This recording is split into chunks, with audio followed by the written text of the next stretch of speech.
Olá, boa noite, tudo bem com vocês? Eu espero que sim. É uma grande honra estar aqui com vocês essa noite apresentando o 35º Tricotando Negócios, um programa especialmente dedicado ao universo do empreendedorismo feminino. E você que é nosso convidado, por gentileza, participe! Anote nosso e-mail tricotandonegócios@gmail.com e curta as nossas redes sociais para que possamos interagir e vocês ficarem por dentro de todas as nossas novidades. E dá só uma olhadinha no look de hoje da nossa querida Cris Rodrigues, um vestido totalmente de crochê, que eu achei lindo, Cris. Eu recomendo vocês visitarem aí o ateliê da Cris, que ela faz coisas lindíssimas personalizadas. Muito obrigada, Cris. E hoje aqui receberemos duas grandes empreendedoras, a Dilma Campos e a Márcia Menucelli. A Dilma Campos ela é fundadora da Outra Praia, uma boutique de criatividade estratégica na área de live marketing.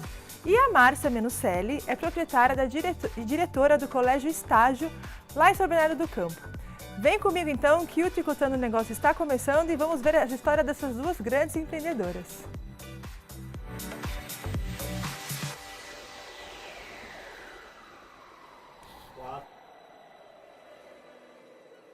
Tudo bem com vocês, meninas? Tudo bem. Tudo bem? Boa noite, viu? Obrigada por terem vindo. É um prazer, Andréia, estar aqui com você e tricotar um pouquinho sobre negócio. Muito bem, já gostei do papo já.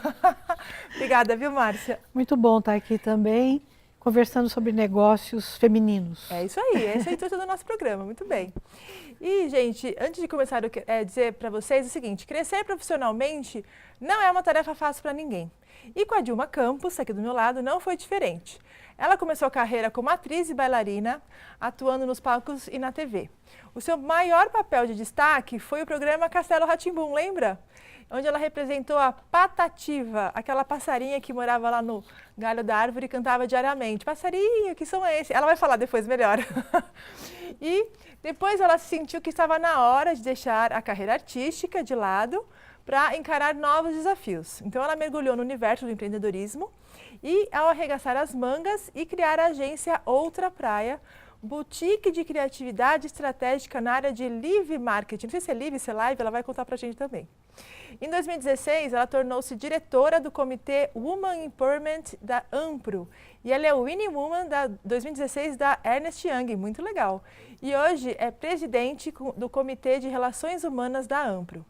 Vamos agora saber essa linda história aqui diretamente da fonte com a Dilma Campos. Dilma, era sua fã lá no Castelo Rá-Tim-Bum, viu? Ai, que delícia, que delícia. Como que era o passarinho? Dá pra você dar você lembra uma palhinha pra gente ainda? Não tem como escapar, né, Dilma? Olha, não tem, mas é porque a gente foi muito, tanto eu quanto a Cissa Meirelles, a outra passarinha, muito, muito agraciadas com esse papel. Não era um papel para a gente fazer, eram outras pessoas, outras atrizes que iriam fazer. Uhum. E quando a gente recebeu esse convite para ir, a gente falou, gente, mas o que é? A gente não sabia. E isso foi tomando uma dimensão, porque no início eram 14 instrumentos, isso há 20 e tantos anos atrás, que tem o castelo, Nossa. né? E foi tomando uma outra dimensão, quando a gente piscou. A gente era famoso em vários lugares do mundo, não era só do Brasil. Assim, as pessoas curtiam o quadro, gostavam, tinha uma parte musical do quadro que ele exibia, assim, de curiosidade. Sim. E foi muito gostoso, né? Muito gostoso mesmo fazer parte, na verdade, dessa família Rá-Tim-Bum, né? Eu venho desde o primeiro Rá-Tim-Bum. E aí no Castelo Rá-Tim-Bum com esse destaque maior, né? Uhum. Com a Patativa. E foi muito gostoso, assim, é um pouco a história da minha vida, né, André? Eu comecei dançando. Ah, então como é que contou a sua história? Estou toda engasgada hoje. Conta pra mim, como é que começou a sua história de artista, de empreendedora? Vamos lá. Ah, eu venho de uma família, na verdade, de esportistas. Meu pai foi um grande jogador de basquete. Ah, por isso que você tem esse tamanho todo, mulher? E eu sou mais baixinha lá de casa. Que legal! Ele chegou a jogar algum destaque? Jogou e foi eleito jogador do ano, numa época que o basquete tinha aí um destaque. Como lá atrás, pai? Walter de Souza, ele era conhecido como T, né? Que legal! E aí os meus irmãos enveredaram por isso, né, jogando basquete, e eu não tinha nenhuma habilidade com a bola, mas como é família de esportista, você tinha que fazer algum esporte. Então acaba que eu começo fazendo ginástica olímpica, e por causa da ginástica olímpica eu cresci muito, eu acabei indo para dança para dar mais graciosidade. Então assim, Desde 8 anos eu, assim, iniciei a dança e fui me desenvolvendo na dança. E até foi por conta da dança que eu fui acabar conhecendo eventos, né? Esse mundo do live marketing, que não era chamado naquela época de live marketing, é hoje, né? E conhecendo o mundo dos eventos. Que legal. Aí você fazia balé clássico na época? Comecei com balé clássico, me formei no balé clássico, depois eu fui para o balé moderno, fui para o jazz, fui experimentando outras coisas. Que legal, assim. Muito legal. Não, uma delícia, uma delícia. E aí você chegou na televisão lá no Castelo Rá-Tim-Bum de que forma? Pela dança também ou não? Pela dança. Ah, justamente pela dança. A minha turma era uma turma muito bacana e eu dançava. Eu, Cissa, Suzane Yamauchi, grandes nomes aí da dança brasileira, eu era, como fala, infantil, né? Eu era a menorzinha do grupo. A mascote. A mascote. E aí, a Suzana foi chamada no primeiro Rá-Tim-Bum para coreografar, juntou uma turma, e eu fazia parte da turma, vim. E aí, no segundo, a gente recebeu o convite. O primeiro, na verdade, também tinha uma ligação com a Cissa Meirelles, que é a outra patativa, que é a mulher do Fernando Meirelles, cineasta. Ah, que bacana. Né? Então, essa era a turminha da gente ali, de se conhecer de muito tempo. Entendi. Né? O Fernando ainda com olhar eletrônico, surgindo aí a O2. Então, foi a turma que eu acabei sendo a minha turma de formação, de inspiração. E que turma, né? Nossa, e você ficou muitos anos lá no Castelo Rá-Tim-Bum? Na verdade, esse programa a gente gravou todo numa tocada só, porque a gente fazia isso na cultura. Você gravava todos os episódios, né? Sério? Sério. E aí ele foi passando e passou há mais de 20 anos na TV. Eu tinha 17 anos. Que legal. E há mais de 20 anos passa, É um né? sucesso, porque a criançada, eu assisti, eu era sei lá se eu era criança, que época que era? Adolescência? Adolescente. Acho que era uma aborrecente naquela época. Mas a gente adorava, né? Muito legal. E aí eu ia para as convenções de venda também como bailarina e a gente ajudava a fazer aquele corpo de baile, a abertura da convenção para dar uma quebrada nas convenções, né? Então tinha convenções de grandes marcas, por exemplo, como Brahma, não era nem Ambev ainda. Então a gente vinha e fazia animação, né? Entendi. Daquilo que acontecia. Então vinha Bombril, fazia campeonato de quem melhor da Bombril montava gôndola. E eu ia lá, junto com outras bailarinas, toda vestida com a cor da minha equipe, de pompom na mão. É o verde, é o amarelo. Que legal. Só que o que começou a me fascinar foi que por trás daquilo que a gente fazia, existia toda uma linguagem estratégica para que as pessoas pudessem absorver aquele conteúdo profundamente. Então, eu não achava que evento, né? Óbvio, estava começando ali a conhecer, tinha essa estratégia. Então, as pessoas, eu vou descansar ali na sala porque a gente volta só daqui a 40 minutos, porque vai ter uma palestra ou porque vai ter um diretor falando sobre alguma marca. E eu ficava ali do ladinho do palco, ali com aquele olhinho, esperando aquele diretor falar, ouvindo aquilo, entendendo o que estava se passando por trás daquela marca. Que legal. Então, qual que era a estratégia dela entrar no mercado, ou como que ela ia ganhar mais mercado. E isso foi me fascinando, e eu fui ficando realmente fascinada pelo mundo dos eventos, e acaba que a gente gravou isso lá pelos meus 18, 19 anos, eu acabo enveredando pelo mundo dos eventos mesmo, né? E aí fui construindo uma carreira dentro disso. Nossa, que bacana. Então, tá vendo só, gente, ó? Ela ia lá para trabalhar, né, ajudar a fazer o evento, como aquelas meninas lindíssimas que participam dessas feiras, desses congressos. Mas eu já estava pensando, já estava ligada que ela tinha que absorver algo mais. Então, ela de vez ficar lá com a mulherada no bastidor ou ia fuxicar lá no banheiro, eu conheço isso aí porque eu também participei muito de evento, minha mulher, então eu sei como é esse mundo. Ela já estava mais esperta, ela ficava lá nos bastidores, aprendendo, absorvendo outros conteúdos, porque, a gente nessa vida, a gente tem que entender de tudo um pouquinho. Eu falo isso aqui. Não é porque você se formou em direito, ou você é dentista, ou arquiteto, enfim. É muito importante você ter conhecimentos gerais. Então, por quê? Porque um dia você consegue conversar com uma pessoa de uma forma melhor, você sabe introduzir um assunto, às vezes até conquista um cliente no seu negócio por conta dessas suas habilidades extraordinárias. Então, ela já estava lá de uma pescando todo o cenário de marketing, né? Foi boba que não é de nada, né, Márcia? Eu acho que a curiosidade é o que distingue as pessoas. É verdade. Eu vejo nos nossos alunos adolescentes, o aluno curioso, que quer saber mais sobre as coisas, ele vai ter sabe, você já percebe que ele vai ter um diferencial ali para o futuro, que vai, sabe, ter novas oportunidades. É isso mesmo, falou, Né? curiosidade, ela estava lá, a Dilma estava lá curiosa, que ela falou com os olhinhos ali, curiosas, através desse novo mundo que para ela é uma coisa diferente. E aí você se apaixonou pelo mundo do marketing. Não, me apaixonei pelo mundo da comunicação, né? Porque primeiro que eu gosto muito de gente, falar com gente é o que essas marcas estão fazendo hoje, Sim. né? E com toda uma transformação aí dentro da comunicação, dentro de como as pessoas absorvem conteúdo hoje, né? Sim. O que a gente fazia há 10 anos atrás, de entender a amplitude, né, da TV, hoje você já vê que tudo é muito segmentado. Eu assisto esse programa, o Tricotando Negócios, porque ele me traz alguma coisa, senão eu vou assistir outra coisa. Hoje eu tenho essa opção de assistir aquilo que eu quero. Então, a gente conseguir prender, né, esse espectador, a sua marca, né, como comunicador, isso é muito interessante, né? Legal. E o evento vem justamente nessa brecha, assim, né, de como trazer uma experiência diferente para a marca e para o consumidor, de como talvez incentivar vendas através de um programa de incentivo de vendas dentro das empresas, como é que tudo isso se junta numa live marketing, as promoções, né?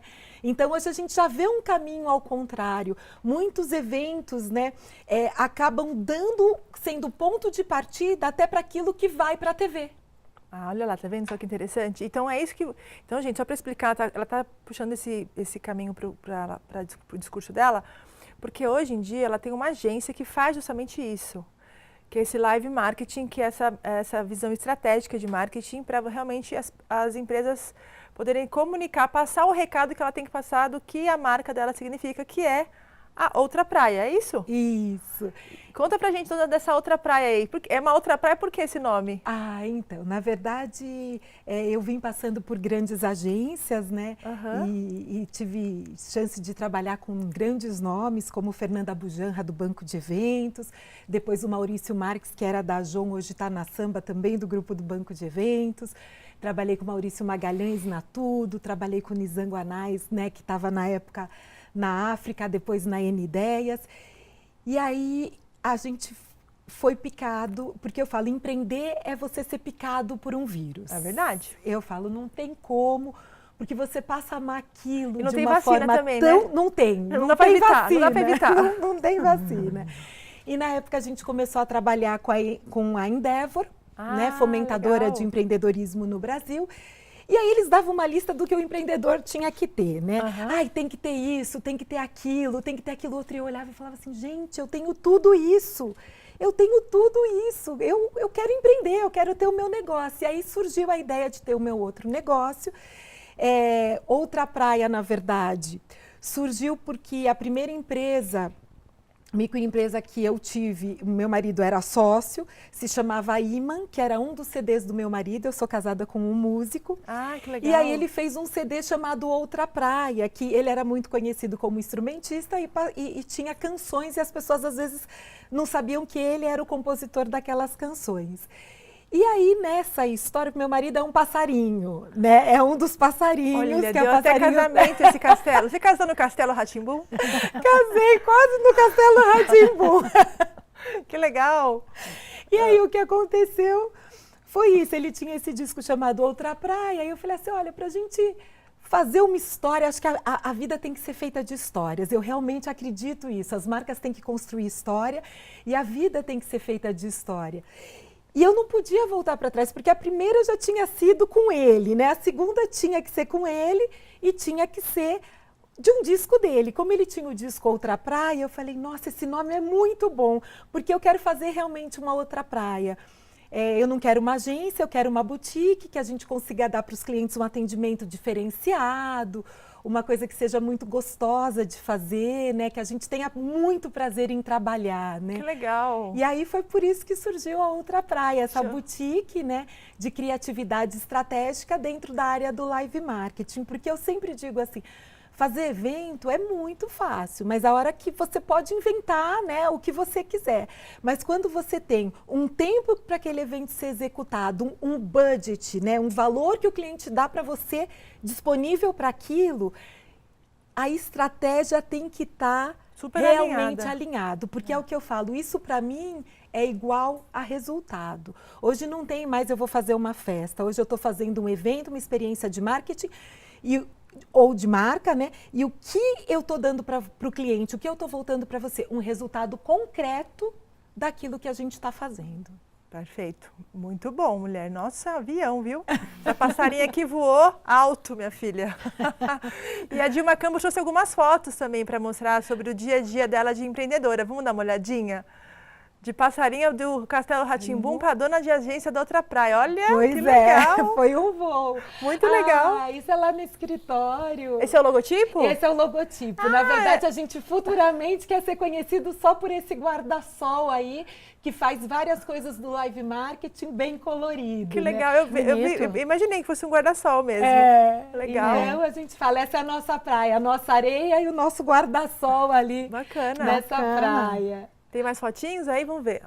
Olha lá. Aqui no Itaú Mulher Empreendedora, né, que é um evento que a Rede Mulher faz, da Ana Fontes, Sim. né? Eu sou influenciadora lá, sou mentora lá, assim, o que eu posso devolver do muito que eu recebi, eu faço.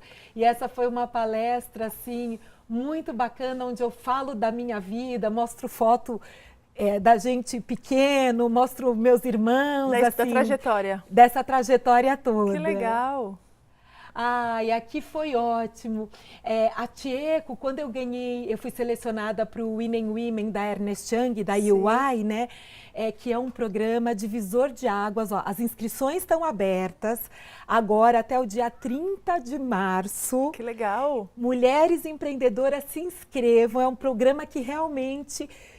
assim, ele te coloca dentro primeiro, de um grupo super bacana de mulheres empreendedoras. Então, você tem a Luiz Helena, a Tieco Aoki, a Bel Hamberg, que foi minha outra mentora. E você ganha 2 mentoras que ficam 1 ano com você te mentorando no seu negócio, olhando o seu negócio de forma diferente. Mas elas não olham superficialmente, elas mergulham. E aí, tudo que você precisa de artifício da Ernst Young, a UI vai colocando para você. Que legal, olha Uma lá. pessoa para ver gestão, para ver fluxo de caixa. Bom, E essa foto, onde será que é? Aqui também na outra praia. Aí já na agência. Na agência. Olha que foto linda. Quem pintou lá foi a Kalina, virou uma bolsa de praia também. Que legal. Show de bola, olha só, falei que essa passarinha aqui voou alto, essa Dilma aqui, viu, minha filha? Foi bem bacana. Muito legal. Né? Pessoal, a gente vai fazer um pequeno intervalinho e logo, logo a gente volta com mais histórias aqui no Tricotando Negócios. Aguarda só um minutinho.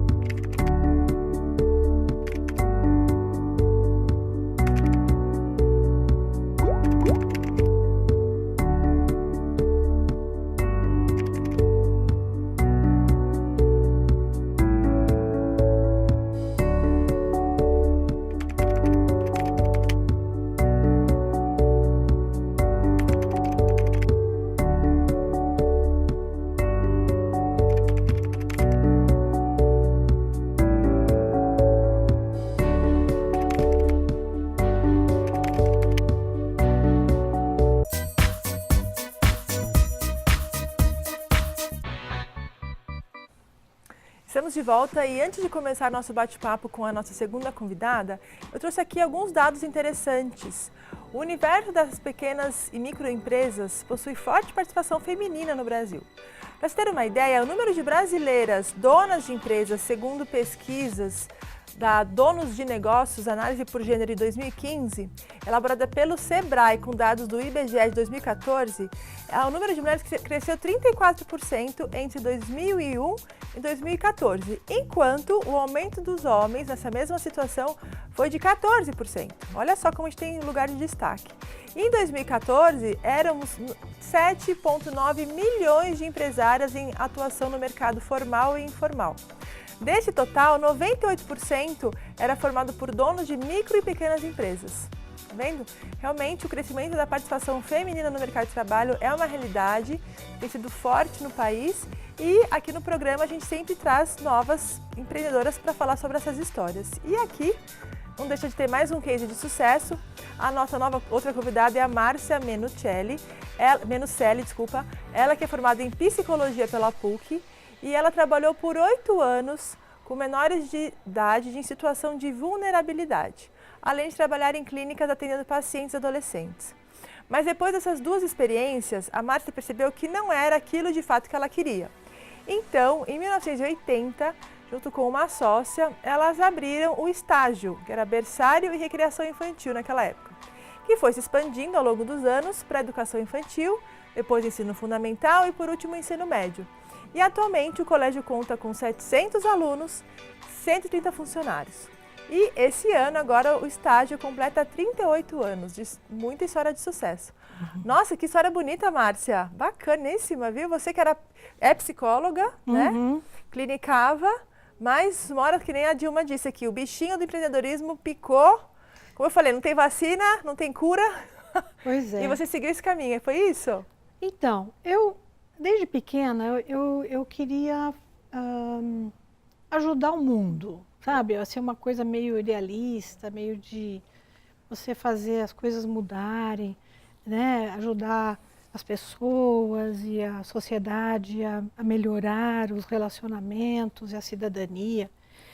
E eu fui fazer psicologia justamente pensando em entender melhor as pessoas, né?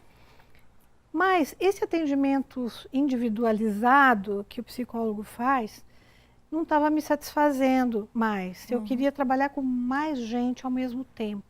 Entendi, já queria expandir já. Isso. O trabalho com os menores abandonados me abriu muito os olhos para a realidade brasileira, né? Que você vê a situação da pobreza, da vulnerabilidade, das doenças, da subnutrição, como a subnutrição influencia até no déficit intelectual. Sim. Né? Então eu convivi durante alguns anos com essa realidade e assim, até hoje em dia tem essa discussão de baixar a idade penal e tudo. É uma coisa muito difícil isso, porque o nosso país não provê a população com uma proteção, né, social. Então, assim, é muito difícil ver esses meninos sendo presos e entrando numa vida irregular e não tem tal. saída, não tem volta também, né? Depois que entra nessa vida, acho que é muito difícil Na verdade, sair, né? Teria se tivesse um apoio melhor, um apoio efetivo, não é? Mas, depois de alguns anos, eu tive a minha filha e eu quis abrir uma escola justamente para atingir mais pessoas, né? Porque a escola, hoje em dia, ela não atinge só os alunos, ela atinge as famílias e todo o entorno, porque eu acredito que a escola é um dos pilares hoje da sociedade. Porque você educa para a cidadania, você orienta as famílias que hoje em dia também estão com dificuldades. Nós estamos numa época de transição muito forte, não é? A mulher entrou no mercado de trabalho, graças a Deus, mas ao mesmo tempo nós não sabemos ainda como vão ficar os filhos, que ainda estão um pouco sem uma posição como antes, que era uma posição mais sólida, a mãe ficava em casa cuidando, agora a mãe e o pai estão fora, não é? É tudo mais difícil. Eu não sei como é que vai ser o futuro disso. Eu espero, né, que assim, homens e mulheres passem a dividir as funções domésticas, já que o homem moderno não precisa mais caçar, não precisa mais ir à guerra, não precisa mais... Então, é natural que ele se volte um pouco mais para a vida doméstica. Sim. Mas, por outro lado, eu vejo ainda muita resistência em relação a isso, né? E nesse papel todo, acho que a escola, ela realmente, como você disse, ela tem um papel muito importante, muito um pilar. Importante. Porque praticamente... Você trabalha com meninos e meninas, sim, né? E as crianças que desses pais estão ocupados passam mais tempo dentro das escolas, às vezes, do que dentro das casas deles, com a família. Então, a escola assume esse papel também, que não é nada fácil. Porque os pais também estão bem intolerantes, né? Já tive aqui algumas outras empreendedoras falando sobre isso. Então, fica aquela dicotomia, né? Até onde a escola pode ir para educar as crianças, porque os pais também interferem muito nisso, enfim. Mas o Colégio Estágio vai fazer 30 anos esse ano, é isso? 38. 38 anos esse ano, isso, desculpe. Isso. Que vitória, hein? Nós começamos como berçário e a crianças até 3 anos. E a cada ano que passava, nós aumentávamos uma série, um ciclo, né? Porque ficamos muito tempo trabalhando só com educação infantil, que é uma fase incrível, porque é a formação das crianças e a formação da inteligência, desenvolvimento cerebral, todo nessa fase, né? Mas depois, assim, a gente sempre quer mais, novos desafios, e fomos abrindo novos ciclos, novas séries, até chegar ao ensino médio, né? Que é um desafio grande também. Imagino. Trabalhar com adolescentes, e eles são incríveis, porque eles são críticos, né? A gente ensina a ser crítico e eles são críticos com a gente também. Com certeza. É então, verdade. são críticos, eles são muito antenados e perspicazes. Então, é um desafio grande. E hoje vocês têm até o ensino fundamental? Até o médio. Até o médio. O médio, só para ter ideia, até que idade vai? O médio é 17, 18 anos. Até o colegial, antigamente. O colegial. Entendi. Quando mudou essa nomenclatura, tudo me confunde inteira. E a sua filha, que você mencionou, ela parece trabalha com você na escola, é isso? Isso, a minha filha, ela frequentou o berçário. Já foi intencional, ela abriu escola com a filha já junto, né? E ela tentou enveredar por outras áreas, né? Ela achava que a mãe era muito sobrecarregada de trabalho, ela não queria trabalhar com escola, e ela fez direito, depois não se encontrou muito no mundo do direito, fez gastronomia, e nesse meio tempo eu falei, vamos trabalhar na escola, enquanto isso você vai vendo outras coisas, mas ela se apaixonou. Que legal. E acabou ficando, e tem sido assim, o braço direito. Qual que é a atividade dela lá na escola? Ela é coordenadora de idiomas. né? Que bacana. E cuida de vários setores administrativos também. Que legal. E você gostou de trabalhar com a filhota ali do lado, né? Eu adoro. E você tem sócia ainda? Não tenho. Não tem mais. Hoje é só você e sua filha lá? Só. Que baita responsabilidade, hein? Né, Dilma? Muita responsabilidade. Porque às vezes a gente tem alguns casos aqui que trabalhar em família é muito bom, mas também tem alguns arranca-rabos, aí não pode levar isso para a família, para não dar um desgaste familiar. Como é que vocês lidam com essa questão lá, Márcia? Olha, nós temos, é normal, eu acho que trabalhar em família ou com qualquer sócio, né? Você tem as incompatibilidades, às vezes, de opinião, né? Sim. Mas nós procuramos conversar, a Giovana é muito objetiva e eu sou talvez um pouco mais teórica, né? Então, a gente entra num consenso, né? E age de comum acordo. Legal. E eu acho que também tem algumas fotos do colégio, estágio, para a gente mostrar um pouquinho da atuação da Márcia lá no dia a dia. Essa foto é de 1980. Logo que inaugurou a escola. Eu estou ali atrás. Festa junina. Nem tinha nascido ainda. Mas as minhas irmãs trabalhavam comigo, então é uma foto antiga do início da escola, onde nós tínhamos só crianças pequenas mesmo. A escola sempre foi em São Bernardo? Sempre foi. Sempre foi. Nós começamos com casas que eram alugadas, né? Tivemos até 3 casas e depois resolvemos construir uma sede própria. Isso, uma sede própria. Que legal. Que foi, assim, não foi fácil, mas foi construído de acordo, pensando em escola mesmo, os espaços adequados para isso, né? Importante. E foi bom. Hoje em dia o prédio já está pequeno, a gente pensa em ter uma ampliação. Essa daí já é escola nova? Isso aí é uma apresentação dos alunos em música, né? A gente valoriza muito as artes, né?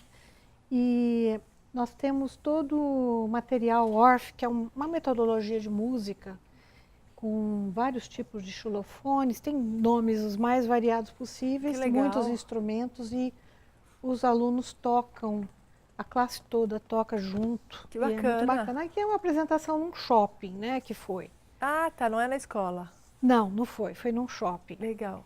Aqui foi, o ano passado nós trabalhamos muito a cultura negra, né? Aham. E essa moça que esteve no evento nosso, ela é nigeriana, e ela veio contar um pouco sobre a vida, sobre a cultura, sobre a vida dela lá, aqui. Que né? legal. Muito bom. Os esportes, né? O trabalho com esportes, que é uma coisa que eles gostam muito e que a gente procura oferecer a maior parte de esportes possível, né? É bom para queimar a energia da criançada, não dá tanto trabalho na escola.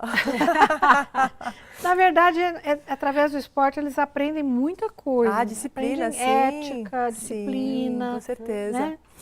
E essa é a equipe da escola, o que que é? Aqui, não, esse aqui são alunos do ensino médio no Ah, já são os carnaval. grandinhos. Ah, que legal. Tem uma festa de carnaval. Então, eles têm, o terceiro ano médio, eles têm um dia temático de vez em quando, uma vez no trimestre. Então, o carnaval foi um dia temático para Que eles. legal.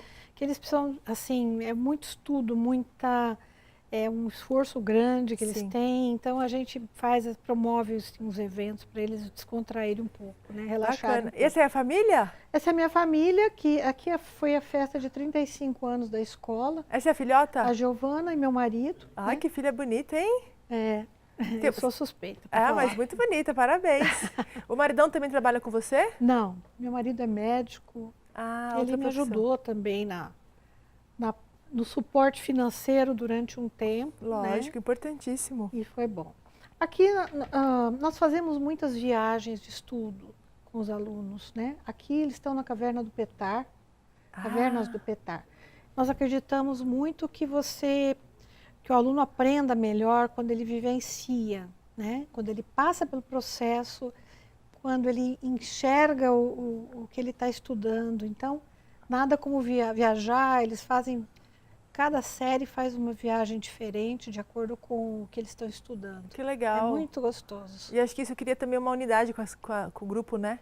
Muito. Fortalece, muito. né? Sim, fortalece o grupo, sem dúvida. Show de bola, muito bem. Olha que bacana, não? Não, incrível. E falar sobre educação é falar sobre o que a gente vai mudar esse país. Porque sem educação eu não acredito. Para mim, assim, é um ponto decisor na vida de mim e dos meus dois irmãos. Nós éramos 3 filhos, mas se não fosse essa oportunidade da gente sair dessa escola estadual para ir para uma escola pública, porque eles eram bolsistas por jogarem basquete, então eu fui junto, isso mudou tudo na nossa vida. Né? Você vai para um outro tipo de ensino, você começa a ver o mundo de forma diferente, o seu teto, como eu digo, né? Você morar naquela casinha que tem um teto, o seu teto amplia e você começa a olhar o mundo de forma diferente. Então, para mim, educação é transformação, Eu né? É a acho também. forma da gente chegar, né, para transformar o mundo. Eu acho Não também. tem outra saída, na minha opinião. Verdade. Nosso grande objetivo é fazer com que o aluno seja protagonista, que ele faça, que ele pesquise, que ele vá em busca do conhecimento, porque a sociedade hoje, a vida está... uma informação hoje, ela se torna obsoleta amanhã. Então, se o aluno não aprender a pesquisar e a buscar o conhecimento, ele vai ser um profissional que vai parar no tempo, não é? Verdade. Como a gente vê tantos. Então, nós queremos que o aluno vá em busca, que ele não fique parado, que ele seja crítico, que ele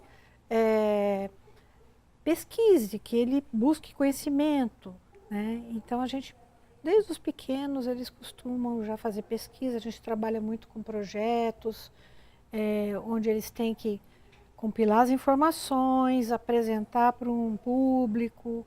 Bacanésimo, Então, isso é...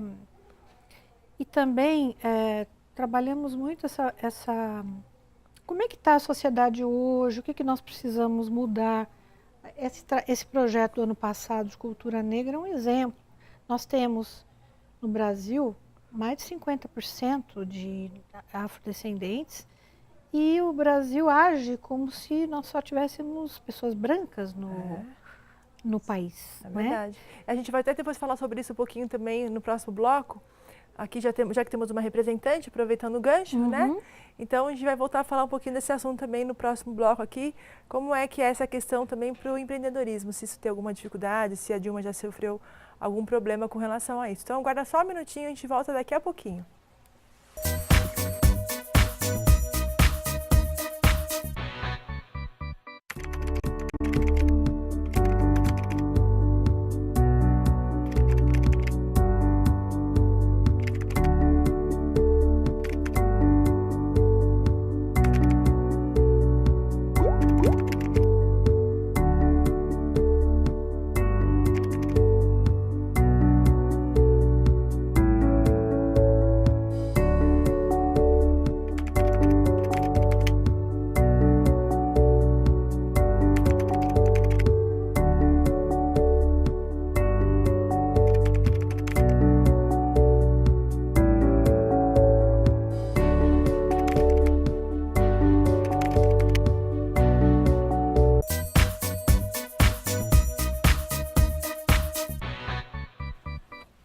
Estamos de volta e as discussões sobre os desafios do empreendedorismo feminino é um assunto que está sempre em pauta quando se fala de negócios criados ou geridos por mulheres. Embora muita gente acredite que a questão do empreendedorismo feminino já tenha sido totalmente absorvida pela sociedade moderna, a verdade é que ainda existem muitos desafios e barreiras a serem vencidas. Uma pesquisa inédita realizada em 2017 pela Serasa Experian descobriu as características e aspectos demográficos dos 4 perfis de microempreendedores dominantes no Brasil. Temos o malabarista, o realizador, o autônomo e o arrojado. Segundo o levantamento, as mulheres estão mais concentradas no malabarista. Não sei porquê, né, gente? Tem que fazer um monte de coisa, enfim. Mas pessoas que sabem que o dia a dia é a verdadeira escola de como empreender e contornam as dificuldades com muito otimismo. É isso que a gente vê aqui no nosso programa. Chegando a 40% do total. Os homens também predominam no mesmo grupo, porém com menor intensidade, 33%. E falando sobre isso, sobre essas manobras do dia a dia da vida que a gente tem que viver aqui, ainda mais quando as mulheres resolvem empreender, que eu volto aqui conversando com nossas tricotandas, a Dilma Campos e a Márcia Menucelli. A gente encerrou o último bloco, meninas, falando sobre essa questão que a Márcia levantou aqui, que é importante, a questão racial, né? E eu acho que é importante a gente mencionar sobre isso aqui, porque você já deve ter acompanhado o número de empreendedoras negras, até que vieram aqui no nosso programa, eu me lembro só de 2, que é a minha querida amiga Eni Lima, aliás, um grande beijo para você, e a Dilma Campos. Então, assim, claramente, é claro que o reflexo da nossa realidade brasileira no empreendedorismo feminino também tem barreiras, como eu disse no texto aqui, e também tem crises que precisam ser alcançadas. Dilma, conta pra gente, você acha que o fato de você ser uma pessoa afrodescendente, você teve muitas dificuldades ou nenhuma dificuldade para empreender? Como é que você vê essa questão? Eu tenho que, para responder essa pergunta, voltar um pouco na formação que a gente teve, né? Sim. Quando tivemos a oportunidade de sair da escola pública e ir para a escola particular, existiu uma cobrança da minha mãe muito firme em cima dos filhos. Então, eu me lembro bem do meu irmão estava indo, acho que para a 6ª série, né? O 6º ano aí. E ele tinha 4 matérias no colégio público e passou a ter 14 matérias no Ângulo Latino, que era um colégio muito forte em São Paulo. Nossa! E óbvio que ele não deu conta. Então a minha mãe, para dar um exemplo para os outros filhos, para mim e para o meu irmão menor, pega ele no final do ano, porque ele tinha repetido de ano, ele não tinha conseguido acompanhar, leva ele na porta do supermercado e disse o seguinte: você está tendo agora a chance de olhar outros exemplos e outras coisas. Você não quer se dedicar aos estudos, só isso vai fazer você vencer. Então você vai descer e vai fazer pacote de supermercado. Agora, porque pra gente, o negro que era bem sucedido, ele era gerente de supermercado. Entendi. Que Esses coisa. eram os nossos exemplos, né? Entendi. Hoje, graças a Deus, tudo está mudando, né? Aham. Tem ainda muita coisa para mudar. Então, a formação da gente era chegar em casa feliz e falar, nossa, eu tirei 9 na prova. 9. Sua obrigação era tirar 10. Ah, então sua mãe e teu pai eram muito rígidos. Não, a minha mãe, né? Que é Tua quem mãe. ficava em casa com a gente, né? Meu pai tinha essa Sim. coisa mais tranquila, mas a minha mãe tinha essa formação porque o que ela acreditava é que se a gente tivesse uma boa educação, isso distanciaria a gente, colocaria a gente em outros lugares, né? Então isso era muito, muito importante para ela. E foi nisso que ela focou, tanto é que meu irmão mais velho hoje acabou de ser aprovado no doutorado, né? Ele é um Olha. bucomaxilo, um dentista. Então, assim, foi isso realmente, assim, o esporte deu muita coisa para eles, abriu muitos caminhos. Meu irmão menor teve a chance de estudar nos Estados Unidos por conta do esporte, foi para uma universidade lá. O outro acabou que teve a universidade inteira de odontologia dele paga por um clube. Olha Então, assim, só. abriu realmente muito... Assim, muita Oportunidades. coisa, muita oportunidade, como abre até hoje, Sim. né? Não é diferente nas universidades dos Estados Unidos e daqui, a gente que tem muita influência da cultura americana, a gente vê que não é diferente. Só que o Brasil é um país que tem aí os seus 53% de uma população declarada negra. Por que eu coloco declarada negra? Porque aí você tem uma série de coisas que remetem lá à abolição da escravatura, até a escravatura, a concepção do Brasil como país, essas diferenças entre a gente e os Estados Unidos, né? Então, assim, resumindo, né? Os Estados Unidos, eles fizeram a lei da gota única. Se você tivesse uma única gota negra, você é negro. Não importa a sua aparência. E no Brasil, eu posso decidir chegar lá e colocar na minha certidão ou na minha identidade que eu sou branca. Eu decido aquilo que eu sou. Olha então, isso. aí você já tem um desvio muito grande em saber quem são realmente os afrodescendentes e quem não são. Então, imagina essa população, o quanto cresce entre os pardos, né? E os outros aí que são descendentes afro, mas, na verdade, a aparência, né, é muito parecida com você, André. Assim, de olhos claros, tem loiras, né? Você encontra. Mas mesmo as loiras, eu tenho alunos que são loiros, mas que o avô é negro. Verdade, Isso é uma coisa muito comum. Ah, sim. E o brasileiro precisa entender que a maioria de nós tem sangue negro, sim. Sim, com certeza. Mas E Verdade. aí, você quando começa a empreender, né, ou quando começa a alçar, eu que fui diretora, né, de grandes agências, se você parar para brigar por isso todo dia, você não anda para frente. Então, você precisa andar. E o meu pai sempre dizia assim, se as pessoas entenderem de uma forma sensível aquilo que você está passando, talvez eles olhem diferente para você. Se você brigar, talvez eles não entendam aquilo da forma como deveria entender e muitas vezes você vai perder a razão.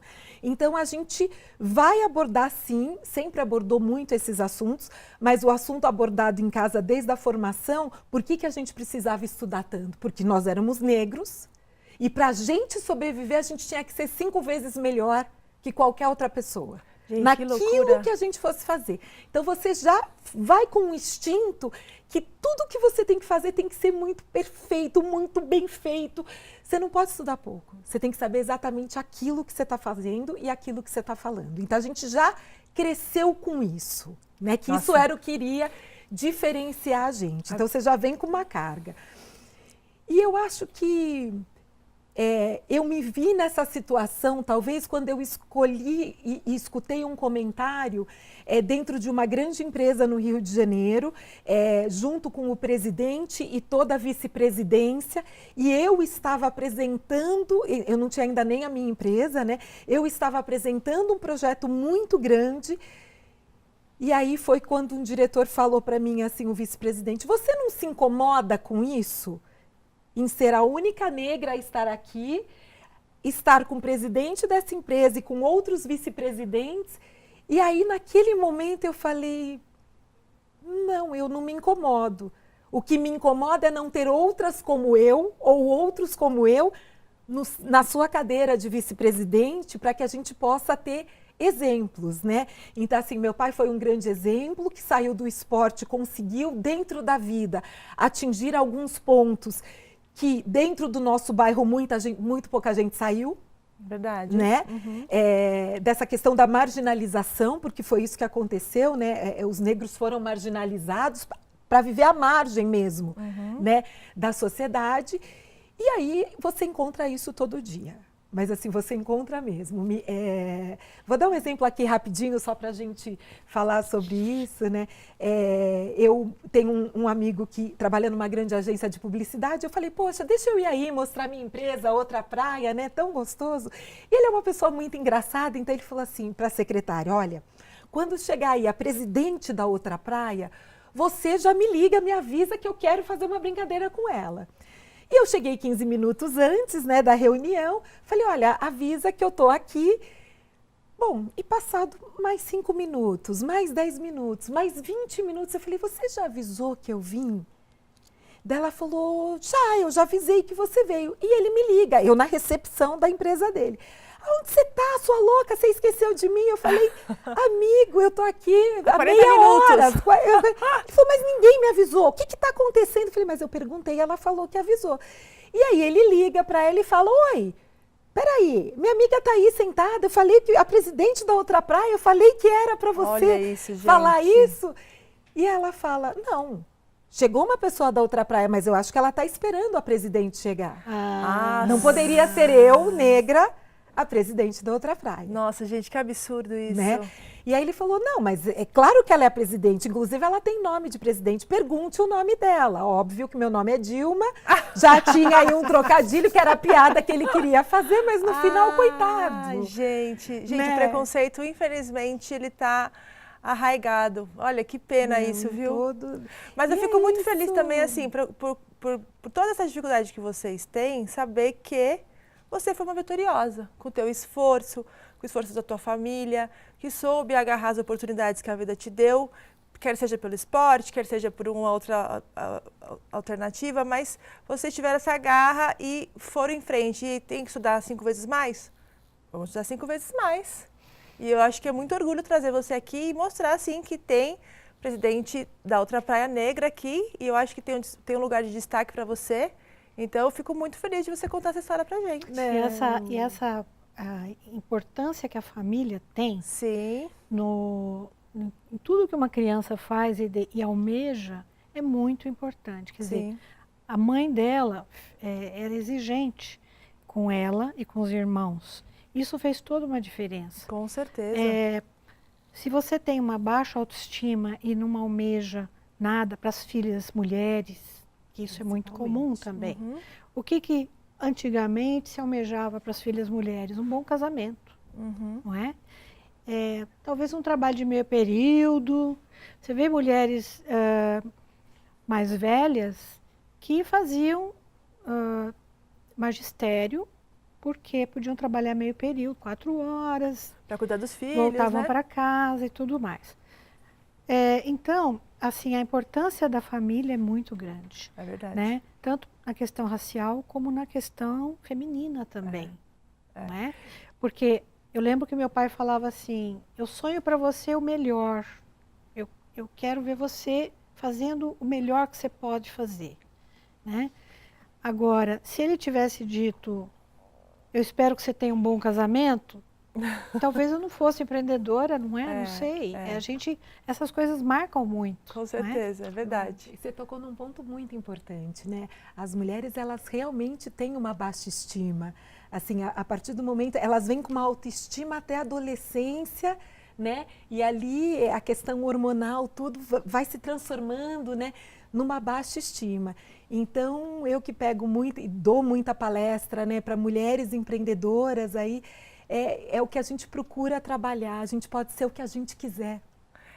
E você, então, fala sobre isso. Você, inclusive, da questão, da questão de empoderamento que você trabalha com a Ampro, conta pra gente, que a gente passou muito rapidinho sobre isso, que eu acho que é importante para as pessoas conhecerem esse assunto. Isso. Na Ampro, que é a associação, na verdade, de marketing promocional, né?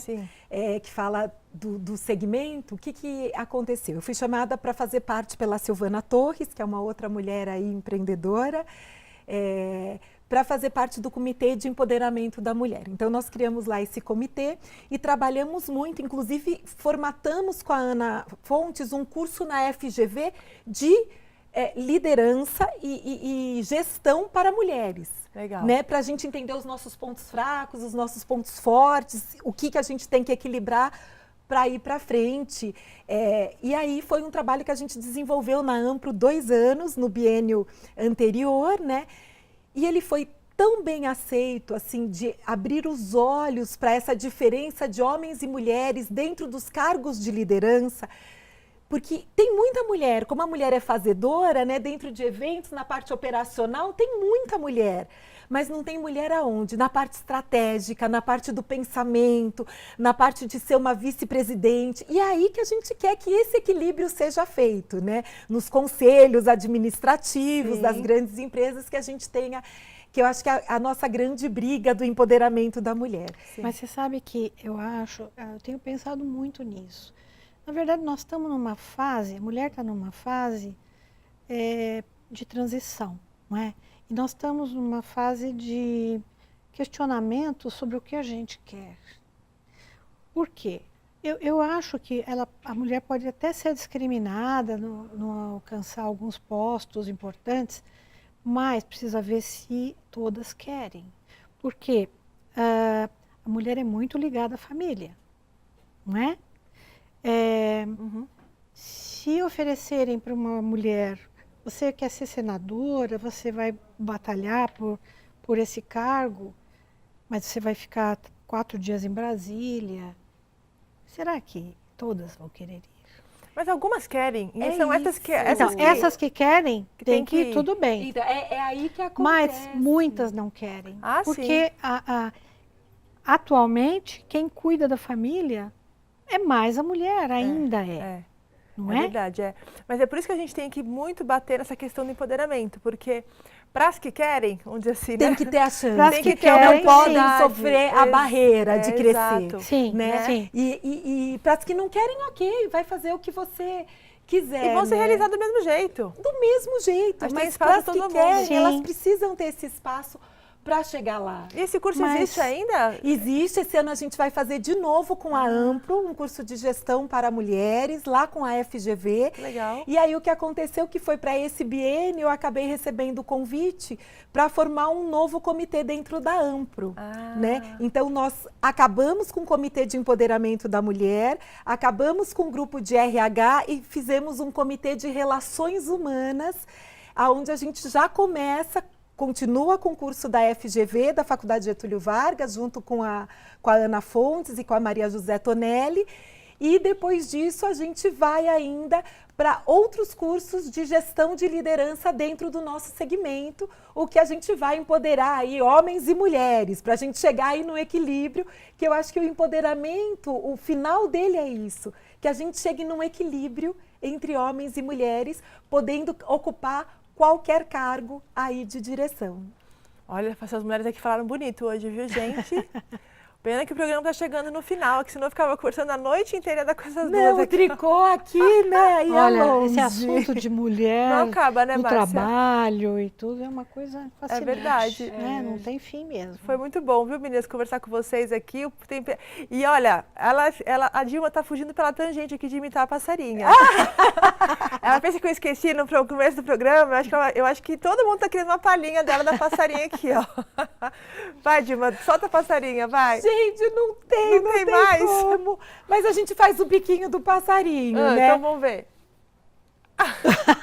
Tá bom, vai. Eu vou dar uma recordada, então. Desculpa a brincadeira, viu? Imagina. Mas olha, foi uma delícia tê-las aqui. Obrigada pela presença, tá? Obrigada a você, Obrigada Andréa, a você. pelo convite. Foi um prazer estar aqui.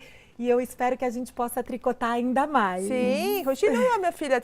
Vocês viraram tricotandas agora. Agora tem o pós do programa, que é muito grande também. Obrigada, viu? Obrigada, viu, Eu Márcia? agradeço também e estamos aqui para conversar sobre mulheres quando você quiser. Legal, tá ótimo.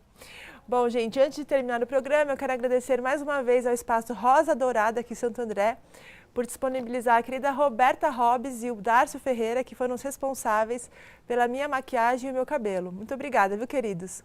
E também a Dani Estopa, nossa querida maquiadora, que cuidou muito bem das nossas convidadas aqui, viu, Dani? Muito obrigada, um grande beijo. E a Tayla Luar, nossa fotógrafa, que está tirando fotos lindíssimas dos nossos bastidores. E vocês podem conferir as fotos dela na nossa página do Tricotando Negócios, lá no Facebook e no Instagram. Curte a nossa página, viu? E para finalizar, eu quero compartilhar com vocês um texto tirado do site Eu Sem Fronteiras, que diz o seguinte: podemos definir desafio como sendo uma aventura pelo que é desconhecido. Pode até parecer algo inalcançável e sem propósito algum. Mas propor constantes e pequenos desafios acrescenta e transforma de maneira substancial a nossa experiência de vida. Podemos ainda definir desafio como tudo aquilo que nos cause certo medo, vergonha, aquele friozinho na barriga, mas quando conseguimos, enfim, realizá-lo, sentimos que apesar de ter sido muito difícil, valeu a pena. O conceito de felicidade tem ligação com o que fazemos, com a contagem na hora de acreditarmos em nosso potencial, para realizarmos ou atingirmos algum ideal. É aquilo que nada e ninguém pode tirar de nós. É aquilo que sentimos de que todos os nossos esforços, a fé, a determinação, nos levaram ao encontro dos nossos sonhos. Pois é, sempre irão acontecer momentos difíceis em nossas vidas. Enxergue as possibilidades como oportunidades para aprendizado. Quando os superamos e enfrentamos, aprendemos a lidar com eles. Pode ter certeza disso, viu, pessoal? Pois é, o programa chegou realmente ao fim e não se esqueça, se você tem uma história bacana de empreendedorismo ou conhece alguém que tenha, conta pra gente. Quem sabe você não é escolhida para participar do programa aqui conosco. É só você curtir as nossas redes sociais e mandar a sua história pra gente. O Tricotando Negócios fica por aqui.